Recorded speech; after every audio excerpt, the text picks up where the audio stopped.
उन्हाळा आता आलेला आहे आणि आय एम शुअर की सगळेच आता एक चांगलं सनस्क्रीन शोधत असणार आहात.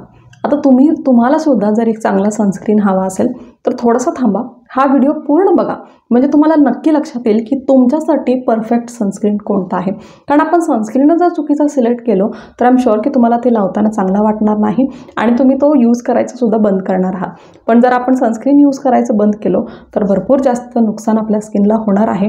त्यामुळे असं तुमच्यावर व्हायला नको. त्यामुळे हा व्हिडिओ पूर्ण बघा, म्हणजे तुमच्यासाठी परफेक्ट सनस्क्रीन कोणता आहे तुम्हाला नक्की कळेल. आणि त्याचबरोबर माझे खूप काही चांगले रेकमेंडेशनसुद्धा आहेत जे मी या व्हिडिओमध्ये देणार आहे. त्यामुळे एकही पॉईंट मिस करू नका, व्हिडिओ शेवटपर्यंत नक्की बघा. आता सनस्क्रीन म्हणजे नेमकं काय? सनस्क्रीन एक अशी क्रीम आहे जे तुम्हाला सूर्यापासून वाचवते. आपल्या स्किनला सगळ्यात जास्त डॅमेज सूर्यापासून होतो. सनमधून 2 प्रकारचे लाईट्स निघत असतात, UVA आणि UVB. आणि हे दोन्हीही लाईट्स जे आहेत आपल्या स्किनला खराब करतात, डॅमेज करतात. तर सनस्क्रीन जो आहे तो आपल्याला प्रोटेक्शन देतो ह्या लाईट्सपासून. ठीक आहे. आता UVA आणि UVB म्हणजे काय? आता जे UVB रेज असतात ते आपल्या स्किनला काय करतात, सनबर्न्स म्हणा, टॅनिंग म्हणा, हे सगळे जे प्रॉब्लेम्स आपल्या स्किनमध्ये होतात ते UVB रेजपासून होतात. आपल्या स्किनमध्ये एजिंगची प्रॉब्लेम होते ते कशामुळे होते? हे UVA रेजमुळे होते. भरपूर वेळा आपण लवकर सायन्स ऑफ एजिंग बघायला लागतो का? कारण हे UVA रेजमुळे होत असतं. तर आपल्याला एक असा सनस्क्रीन शोधायचा आहे जो आपल्याला दोन्हीही रेजपासून प्रोटेक्शन देणार आहे. ठीक आहे. तर आता आपण जर सनस्क्रीनबद्दल बोलायला गेलो तर सनस्क्रीनमध्ये बेसिकली 2 प्रकार असतात, केमिकल सनस्क्रीन आणि मिनरल सनस्क्रीन. आता मिनरल सनस्क्रीन आणि केमिकल सनस्क्रीनमध्ये काय फरक आहे? केमिकल सनस्क्रीन आपल्या स्किनमध्ये ॲब्झॉर्ब होतं आणि ॲब्झॉर्ब होऊन आपल्याला त्याचं प्रोटेक्शन मिळतं. मिनरल सनस्क्रीन जे आहेत ते आपल्या स्किनमध्ये ॲब्झॉर्ब होत नाहीत आणि जे सूर्याचे किरण असतात ते रिफ्लेक्ट होतात. हे बेसिकली केमिकल आणि मिनरल सनस्क्रीनमध्ये फरक आहे. तर ह्यातला आपण नेमकं सनस्क्रीन कोणता वापरायचं ते सुद्धा मी तुम्हाला सांगते. आता सगळ्यात पहिली गोष्ट, जेव्हा आपण एक सनस्क्रीन घेत असतो तर काय बघायचं? आता जसं की मी तुम्हाला सांगितले की सनस्क्रीनमध्ये UVA रेजपासून पण प्रोटेक्शन मिळालं पाहिजे आणि UVB पासून पण प्रोटेक्शन मिळालं पाहिजे. ते कसं ओळखायचं? सगळ्यात पहिली गोष्ट आपण काय बघतो सनस्क्रीनमध्ये, SPF factor, sun protection factor किती आहे. आता तुम्ही जर सनस्क्रीनची बॉटल बघितला तर त्याच्यावरती लिहिलेलं असतं SPF 30, SPF 40, SPF 50 असं सगळं डिफाईन केलेलं असतं. आता हे SPF फॅक्टर म्हणजे काय आहे? जे तुम्हाला UVB रेजपासून प्रोटेक्ट करतं. UVB रेजसाठी ते SPF फॅक्टर आपण बघतो. आता उन्हाळ्यामध्ये कमीत कमी 50 SPF असलेलं सनस्क्रीन तरी वापरावं. त्याच्यापेक्षा जास्त वापरला तर काही प्रॉब्लेम नाही आहे, पण कमीत कमी SPF 50 तरी असला पाहिजे सनस्क्रीनमध्ये, म्हणजे तो तुम्हाला चांगला प्रोटेक्शन देणार आहे UVB रेजपासून. आता UVA रेजपासून आपल्याला प्रोटेक्शन मिळतं का हे कसं बघायचं? ज्या पण सनस्क्रीनवरती PA+, PA++, PA3+ किंवा PA4+ लिहिलेलं असतं ते आपल्याला प्रोटेक्शन देतं UVA रेजपासून. आता ज्या पण सनस्क्रीनमध्ये PA+ किंवा PA++ असेल ते आपल्याला UVA रेजपासून ठीकठाक कव्हरेज देत आहे. पण PA+++ असेल तर मॉडरेट देत आहे कव्हरेज फ्रॉम UVA रेज.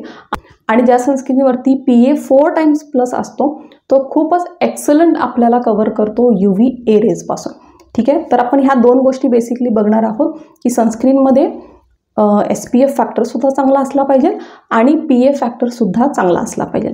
तर ह्या 2 गोष्टी पहिला आपण बघायच्या आहे. अजून एक फॅक्टर आपण सनस्क्रीन सिलेक्ट करताना बघणार आहोत, तो म्हणजे की तुम्ही जो सनस्क्रीन सिलेक्ट केलेला आहे तो डर्मॅटॉलॉजिकली टेस्टेड आहे की नाही, त्याला डॉक्टरांनी टेस्ट केलेले आहेत की नाही. आपण सनस्क्रीनवरती डर्मॅटॉलॉजिकली टेस्टेड असं लिहिलेलं असतं, ते सनस्क्रीन डॉक्टरांनी टेस्ट केलेलं आहे आणि ते सनस्क्रीन तुम्ही वापरू शकता. अजून एक गोष्ट आपण सनस्क्रीनमध्ये बघतो ते म्हणजे की तुमचा सनस्क्रीन नॉन कॉमेडोजेनिक असायला पाहिजे. नॉन कॉमेडोजेनिक म्हणजे काय? बऱ्याच जणांना सनस्क्रीन वापरल्यानंतर पिंपल आला म्हणा किंवा सूट झालं नाही, काही प्रॉब्लेम झाला, असे भरपूर प्रॉब्लेम्स होतात. पण जर तुमचा सनस्क्रीन नॉन कॉमेडोजेनिक असेल तर तुम्हाला असं काही प्रॉब्लेम होणार नाही. त्या सनस्क्रीन लावल्यामुळे तुम्हाला कोणताही पिंपल किंवा असं काहीही प्रॉब्लेम होणार नाही. तर तुमचा सनस्क्रीनमध्ये आपण बघितलं SPF फॅक्टर चांगला असला पाहिजे. दुसरी गोष्ट म्हणजे PA फॅक्टर पण असला पाहिजे. तिसरी गोष्ट म्हणजे डर्मॅटॉलॉजिकली टेस्टेड असला पाहिजे. आणि चौथी गोष्ट म्हणजे नॉन कॉमेडोजेनिक असला पाहिजे. आणि अजून एक पॉईंट जे तुमच्या सनस्क्रीनमध्ये असायला पाहिजे तो म्हणजे तो वॉटर रेसिस्टंट असायला पाहिजे. बऱ्याच वेळेस आपल्याला खूप जास्त घाम येतो आणि सनस्क्रीन वॉशअप होऊन जाते, सनस्क्रीन टिकत नाही. त्यामुळं वॉटर रेसिस्टंट असला पाहिजे, म्हणजे तुम्हाला घाम जरी आला तरी तो आता नेक्स्ट पॉईंट आपण बघणार आहे की कोणत्या स्किन टाईपने कोणत्या प्रकारचा सनस्क्रीन वापरला पाहिजे. सगळ्यात पहिला ऑइली स्किन. जर तुमची स्किन टाईप ऑइली असेल तर मॅट फिनिशवाले सनस्क्रीन वापरायचं आहे, जे तुम्हाला मॅट लुक देणार आहेत. खूप जास्त तुम्हाला ऑइल आलेलं आहे चेहऱ्यावरती असं वाटणार नाही, मॅट दिसणार आहे. तर ऑइली स्किन असेल तर मॅट फिनिश वापरायचं. तर जर तुमची स्किन टाईप ड्राय आहे किंवा नॉर्मल आहे तर तुम्ही हायड्रेटिंग सनस्क्रीन वापरू शकता, ज्याच्यानं तुम्हाला अजून जास्त ड्रायनेस वाटणार नाही आणि थोडंसं ते मॉइश्चरायझिंग इफेक्टसुद्धा देणार आहे. आणि आता जर तुमची स्किन टाईप सेन्सिटिव्ह असेल तर आय वुड रेकमेंड की तुम्ही मिनरल सनस्क्रीन वापरा, म्हणजे तुम्हाला त्याच्याहून काही प्रॉब्लेम होणार नाही. आणि बऱ्याच वेळा जेव्हा स्किन टाईप आपली सेन्सिटिव्ह असते, कोणतीही क्रीम स्किनवरती लावली तर ती सूट होत नाही. त्यामुळं आय वुड रेकमेंड की तुम्ही मिनरल सनस्क्रीन वापरा. ठीक आहे. तर सनस्क्रीन रिलेटेड काही प्रश्न आहेत जे मला कायम विचारले जातात, तर त्याची उत्तर मी तुम्हाला फटाफट देणार आहे. पण ती घरात पण सनस्क्रीन लावायचं का? तर मी माझा एक्सपिरियन्स सांगते. मी रोज सनस्क्रीन लावते, घरी असले तरी बाहेर जात असेल तरी. कारण घरीसुद्धा असं नाही आहे की आपलं घर पूर्ण अंधारात आहे. ठीक आहे, घरामध्ये UVA रेज UVB रेज असतातच. त्यामुळे मी सनस्क्रीन रोज लावणं प्रेफर करते, घरात लावते. कारण ऑफकोर्स घरामध्ये खिडक्या मोठ्या मोठ्या आहेत, सनलाईट भरपूर येतं घरामध्ये. त्यामुळे मी सनस्क्रीन रोजच लावते, घरी असले तरी लावते. त्यामुळे आय वुड ऑलवेज रेकमेंड की तुम्ही सनस्क्रीन रोजच लावा, घरी असला तरीही सनस्क्रीन लावा. दुसरी गोष्ट की सनस्क्रीन फक्त उन्हाळ्यात वापरायचं का? खूप मोठा गैरसमज आहे, असं अजिबात करायचं नाही. सूर्य हा कायम असतो, 12 महिने आपल्याकडे सूर्य असतो आणि 12 महिने आपल्याकडे UVA UVB रेज असतातच. त्यामुळं तुम्हाला जर असं गैरसमज असेल की फक्त उन्हाळ्यात आपण सनस्क्रीन लावायचं असेल तर असं करायचं नाही. सनस्क्रीन तुम्ही 12 महिने लावायचं आहे. उन्हाळ्यामध्ये तुम्ही जास्त SPF असलेला सनस्क्रीन वापरा, पण जे अदर सीझन आहेत त्याच्यामध्ये जास्त कडक ऊन पडत नाही आहे, तेव्हा तुम्ही 30 SPF वापरला तरी चालतं, पण स्किप करायचं नाही आहे, सनस्क्रीन वापरायचंच आहे. तिसरा प्रश्न विचारला जातो की सनस्क्रीनला रिअप्लाय करायला लागतं का? येस, सनस्क्रीनला रिअप्लाय करायला लागतं. आणि हे चूक बरेच जण करतात की एकदा सकाळी सनस्क्रीन लावला मग तो दुसऱ्या दिवशीपर्यंत आपण त्याच्याकडे लक्ष देत नाही. तर असं करायचं नाही. तुम्ही सकाळी सनस्क्रीन लावलं आहे, त्याच्यानंतर तुम्ही 2 ते 3 तास उन्हामध्ये फिरत आहात आणि त्याच्यानंतरसुद्धा जर तुम्ही उन्हातच असणार आहात तर सनस्क्रीन रिअप्लाय करावं लागतं. जसं आपण परफ्यूम लावतो, परफ्यूम थोडा वेळ त्याचा इफेक्ट खूप चांगला असतो, वास खूप छान येतो, पण थोड्या वेळानं तो कसा फेड होत जातो आणि आपल्याला त्याचा वाससुद्धा कमी येतो. का? कारण त्याचा इफेक्ट कमी झालेला असतं. सेम प्रकार सनस्क्रीनबरोबर सुद्धा होतो. सनस्क्रीन लावल्यानंतर आपल्याला 2 ते 3 तास चांगलं प्रोटेक्शन मिळतं, पण त्याच्यानंतर जरी तुम्ही उन्हात असणारच आहे तर त्याला रिअप्लाय करणं गरजेचं आहे, नाहीतर परत टॅनिंगचा प्रॉब्लेम होणार आहे. त्यामुळे सनस्क्रीन हे रिअप्लाय करायचं आहे. हे 3 बेसिकली प्रश्न आहेत जे मला सारखं विचारले जातात. तर चला आता मी तुम्हाला चांगली सनस्क्रीन रेकमेंड करते जी मी स्वतः वापरलेली आहे. सगळ्यात पहिलं जर तुमची स्किन टाईप सेन्सिटिव्ह असेल, जर सेन्सिटिव्ह आहे स्किन, मला काही सूट होत नाही, तर मी म्हटले की मिनरल सनस्क्रीन तुम्ही वापरा. तर मिनरल सनस्क्रीनमध्ये 2 सनस्क्रीन आहेत जे मला खूप आवडतात. सगळ्यात पहिलं तर डॉक्टर शेड्सचा हा सनस्क्रीन, इथं मी फोटो टाकते आहे, तुम्ही बघू शकता. हा मिनरल सनस्क्रीन आहे. त्याच्यामध्ये SPF 50 तुम्हाला मिळतं. जसं की म्हणलं की कमीत कमी SPF 50 असला पाहिजे उन्हाळ्यासाठी.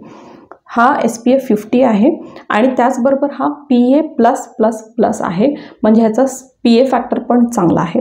आणि त्याचबरोबर हा ऑल स्किन टाईपलासुद्धा सूट करतो. जर सेन्सिटिव्हमध्ये जरी तुमची स्किन ड्राय आहे, नॉर्मल आहे किंवा ऑइली आहे तरीही तुम्ही हा सनस्क्रीन वापरू शकता. मिनरल सनस्क्रीन आहे. आता मिनरल सनस्क्रीनमध्ये अजून एक ऑप्शन मी तुम्हाला देते, तो म्हणजे हा डर्माकोचा सनस्क्रीन आहे.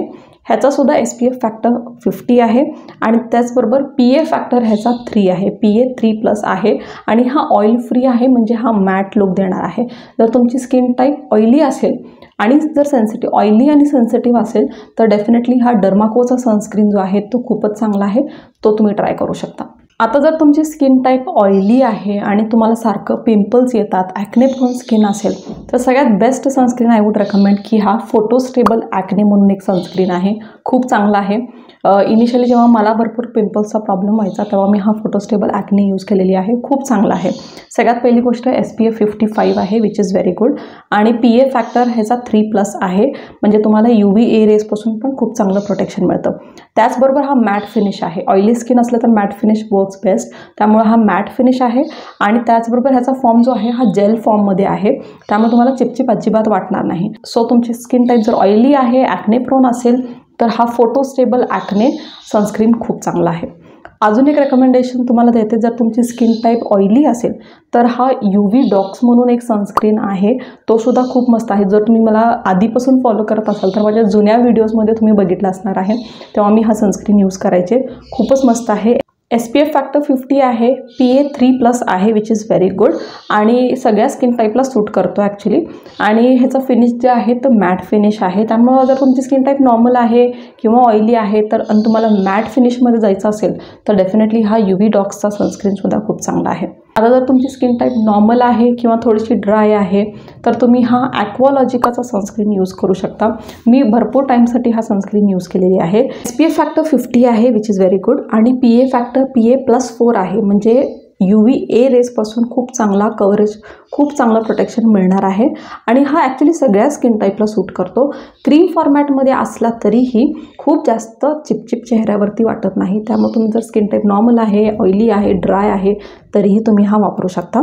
अजून एक सनस्क्रीन मी तुम्हाला सजेस्ट करते जो की खरंच खूप चांगला आहे, तो म्हणजे हा मिनिमलिस्टचा सनस्क्रीन. SPF 60 आहे, PA फॅक्टर PA+4 आहे आणि त्याचबरोबर हा सगळ्या स्किन टाईपला सूट करतो, खूप चांगला आहे. तर हे सगळे प्रॉडक्ट जे मी तुम्हाला आता सांगितलेले आहेत ते सगळे मी टॅग करते किंवा लिंक डिस्क्रिप्शन बॉक्समध्ये टाकते. तुम्ही एकदा डिस्क्रिप्शन बॉक्स ओपन करून बघा, मग सगळ्याची लिंक्स वगैरे डिस्क्रिप्शन बॉक्समध्ये मिळून जाईल. तर आय होप तुम्हाला हा व्हिडिओ आवडला असेल, हेल्पफुल वाटला असेल. आणि जर हेल्पफुल वाटला असेल तर व्हिडिओला लाईक करायला अजिबात विसरू नका. आणि असेच कोणत्या टॉपिकवरती जर तुम्हाला व्हिडिओज हवे असतील तर नक्कीच मला कमेंट सेक्शनमध्ये सांगायला विसरू नका. या व्हिडिओजमध्ये सबस्क्रायबर शाउटआउट नाही आहे कारण मी नोट केलेलं नाही आहे, पण नेक्स्ट व्हिडिओमध्ये सबस्क्रायबर शाउटआउट नक्की देणार आहे. त्यामुळे जर तुम्ही पहिल्यांदा माझा व्हिडिओ बघत असाल आणि चॅनलला सबस्क्राईब करत असाल तर नक्कीच तुमचं नाव कमेंटमध्ये लिहायला अजिबात विसरू नका, म्हणजे पुढच्या व्हिडिओजमध्ये मी तुम्हाला सुद्धा शाउटआउट देईन. तर चला परत भेटू पुढच्या व्हिडिओमध्ये. तोपर्यंत जय महाराष्ट्र.